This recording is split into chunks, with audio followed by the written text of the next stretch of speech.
تمام تعریفیں اللہ رب العزت کے لیے ہیں جو تمام جہانوں کا پروردگار ہے۔ درود و سلام ہو ہمارے آخری نبی حضرت محمد مصطفیٰ صلی اللہ تعالی علیہ وآلہ وسلم پر، ان کی آل اولاد پر اور تمام صحابہ اکرام پر۔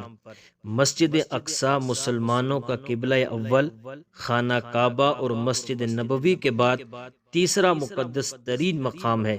احادیث مبارکہ کے مطابق دنیا میں صرف 3 مسجدوں کی جانب سفر کرنا زیادہ باعث ثواب اور برکت ہے۔ ان میں سے ایک مسجد حرام کی طرف، دوسرا مسجد نبوی کی طرف اور تیسرا مسجد اقصی کی طرف۔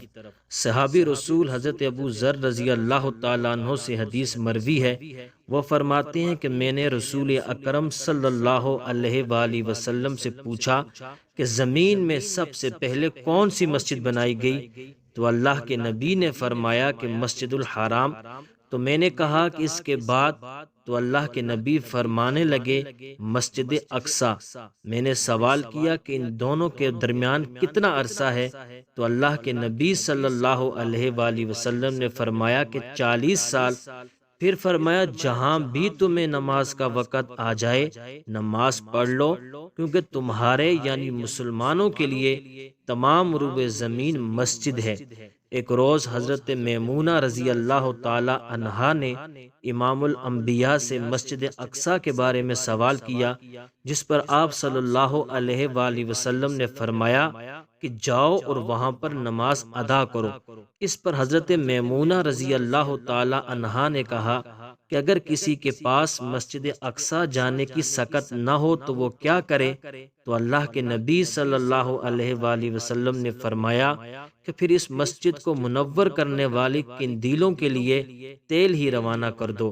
اور قرآن مجید کے اندر اللہ رب العزت نے اس مسجد کا ذکر ان الفاظ میں کیا ہے کہ پاک ہے وہ ذات جو اپنے بندے کو رات ہی رات میں مسجد حرام سے مسجد اقصی لے گئی، جس کے آس پاس ہم نے برکت دے رکھی ہے، اس لیے کہ ہم اسے اپنی قدرت کے بعض نمونے دکھائیں۔ یقیناً اللہ ہی خوب سننے والا اور دیکھنے والا ہے۔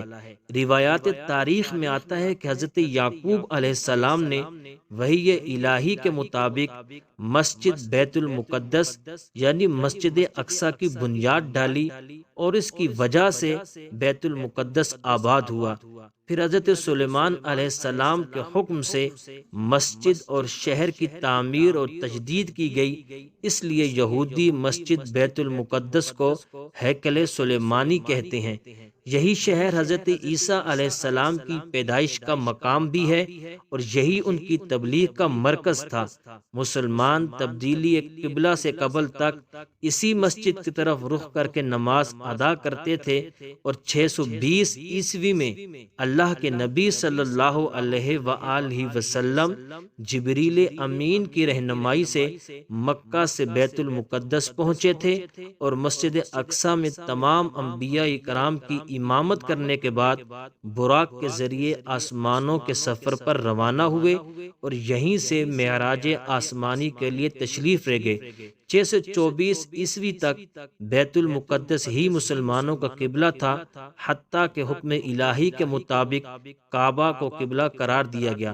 اور حضرت عمر رضی اللہ تعالیٰ عنہ کے دور میں مسلمانوں نے بیت المقدس کو فتح کیا، تو حضرت عمر رضی اللہ تعالیٰ عنہ نے بیت المقدس میں صخرہ اور براق باندھنے کی جگہ کے قریب، جہاں انہوں نے اپنے ساتھیوں سمیت نماز ادا کی تھی، مسجد تعمیر کرنے کا حکم دیا۔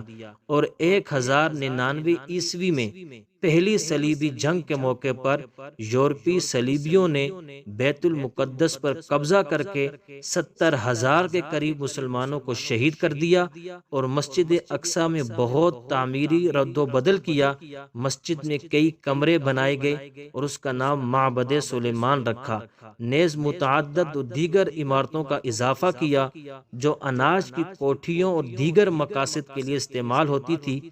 مسجد کے اندر اور مسجد کے قریب ایک گرجا بھی بنایا گیا۔ سلطان صلاح الدین ایوبی نے 1187 عیسوی میں فتح بیت المقدس کے بعد مسجد اقصی کو عیسائیوں کے تمام نشانات سے پاک کیا اور محراب اور مسجد کو دوبارہ تعمیر کیا۔